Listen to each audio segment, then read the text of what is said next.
বন্ধুগণ, আপনারা দেখছেন সলিল বাগচির ভিডিও। এখন এই রাতে আমি আপনাদের কাছে নিয়ে এসেছি আমার লেখা একখানি ছোট্ট কবিতা। তাই এখন আপনাদের শোনাই। কবিতার নাম শীতের ছোঁয়া। সলিল বাগচি।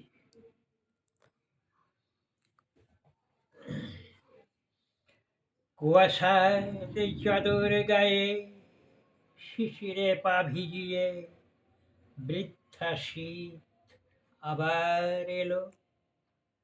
প্রকৃতির ঋতু পরিবর্তনের মাঝে নিজেকে জানান দিয়ে অস্তিত্ব রক্ষায়